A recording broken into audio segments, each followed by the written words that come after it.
Good YouTube, it's your boy Blue Blood Sports TV back at y'all with another one. So, in regards to the highly anticipated undisputed future showdown between undefeated, newly crowned 3-belt unified welterweight world champion superstar boxer, who is widely considered by many to be top 3 best pound-for-pound fighters in the world, and Errol the Truth Spence Jr. Errol Spence Jr. is 28 wins, no losses, no draws, 22 big wins by way of knockout. He is 32 years of age, stands at 5'9" with a 72-inch arm reach, as he takes on undefeated 3-division world champion, former junior welterweight undisputed world champion, currently the reigning WBO welterweight world champion, who is widely considered by many to be the #1 best pound-for-pound fighter in the world, and Terence Crawford. Terence Crawford is 38 wins, no losses, no draws, 29 big wins by way of knockout.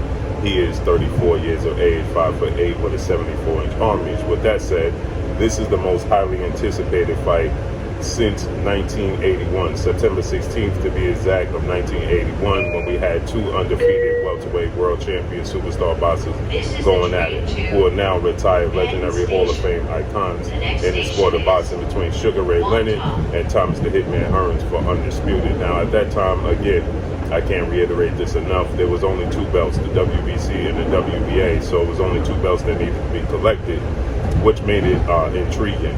But today's time, it's even more difficult to rule the route to undisputed, because there's 4 major sanction belts, the WBC, the WBA, as we already know. Now we have the IBF, International Boxing Federation, we have the WBO, World Boxing Organization, and the Ring Magazine, okay? So with that said, now Terence Crawford has already achieved this feat at junior welterweight, okay? When he was at junior welterweight at 140, he's already become undisputed champion. Errol Spence is looking to accomplish the same feat.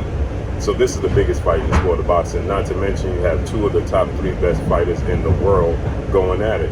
So with that said, there's going to be a lot of interviews, a lot of chatter, a lot of rumors, reports, and different things. A lot of build-up to this fight that has been about a year and a half in the making. But the timing couldn't be more right. So with that said, Brian Bomac McIntyre, manager and trainer, longtime mentor and big brother figure to Terence Bud Crawford, he weighs in on this fight and he gives his opinion, and he's never short on words. Obviously, after Errol Spence just recently unified the belts against former WBA welterweight world champion Cuban star boxer Yordenis Ugas, April 16th, Arlington, Texas, AT&T Dallas Cowboys Stadium, in which Errol Spence got a 10th round stoppage victory over Yordenis Ugas. He broke Yordenis Ugas' rib, his nose, and his right orbital bone, in doing so getting a 10th round stoppage victory, okay? And so Bomac was asked about the fight and what he thought about the fight, and what did he take from it, okay? What's his thoughts and opinions? And he stated that he's seen absolutely nothing new. He said that Errol Spence is not getting better. It's the same version of Errol Spence we've always seen. He's one-dimensional, and that Terence Crawford is going to dominate the fight. Now, obviously, Bomac is supposed to say that his fight is going to dominate the fight. He's supposed to say that Terence Crawford is going to win the fight.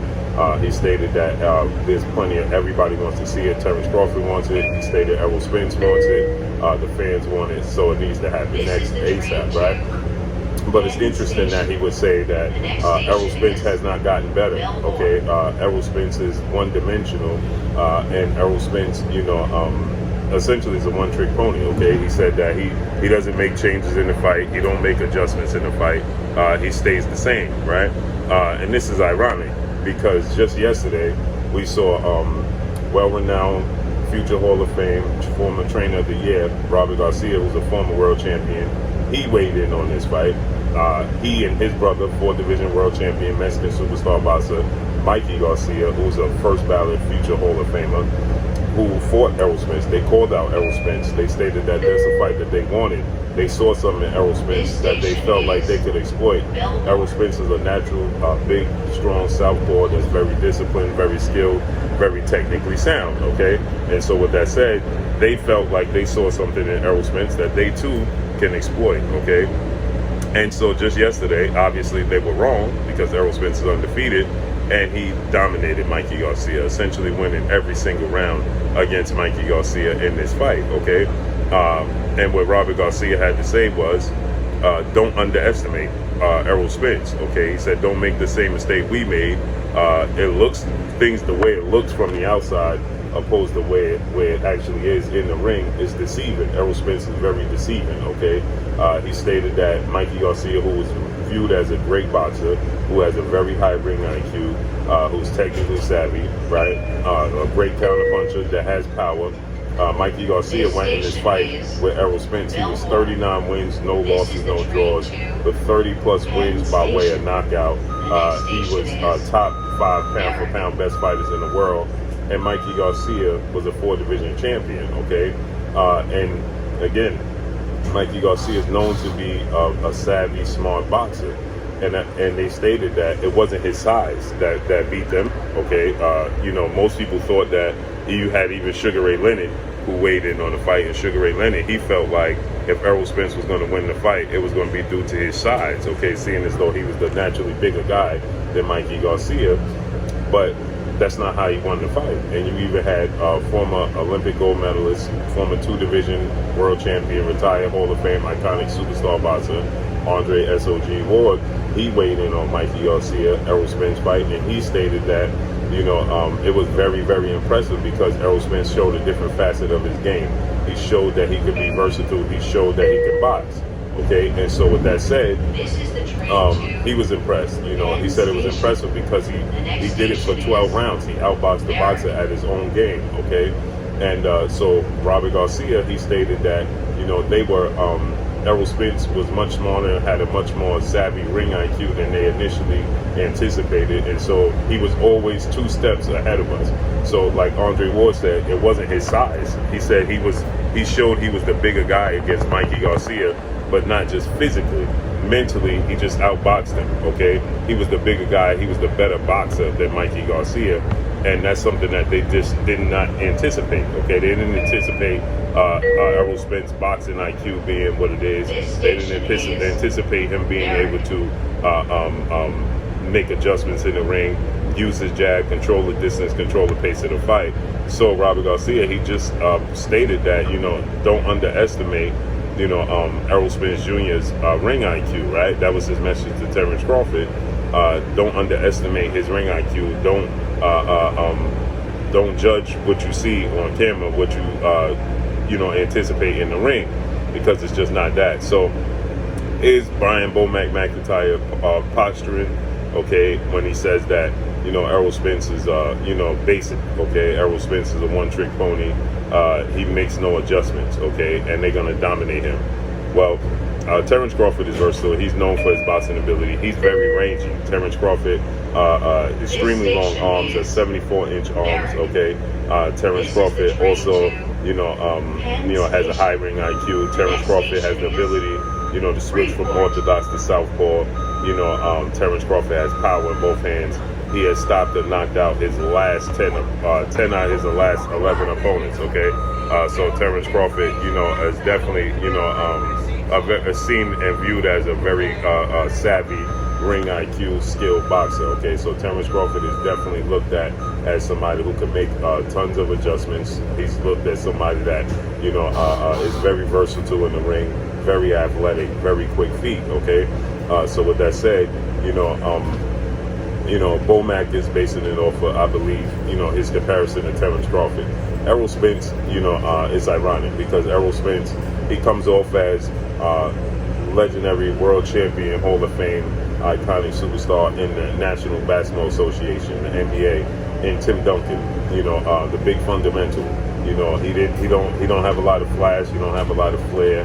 He's not flying through the sky, dunking and shooting threes and super athletic. But what he is fundamentally sound, and he gets the job done, right? He brings his lunch pail and hard hat, you know, and he goes to work. And that's what Errol Spence is, right? Errol Spence is a guy that's, you know, just, you know, very, very, you know, technically sound, just fundamentally sound, okay? Errol Spence is gonna, you know, you look at the scoreboard when Tim Duncan's playing, and he got, you know, 35 points, 17 rebounds, 4 blocks, 2 steals, and 5 assists, and you don't remember him doing a thing, right? He weighs you down, he breaks you down. Tim Duncan on the block.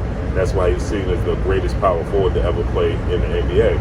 Okay, where you have Kevin Garnett, who's a more emotional, more athletic, more explosive, and his approach is more loud. Okay, it's more visible. And so, with that said, you know, Errol Spence compares himself to the Tim Duncan, right? And that's a great comparison. So he doesn't have a lot of flash and flair, but it's a huge mistake to underestimate him, but believe that, you know, he's a one-trick pony, that he's very basic, and he don't have different facets to his game, because he showed you that he could box. The boxer in Mikey Garcia.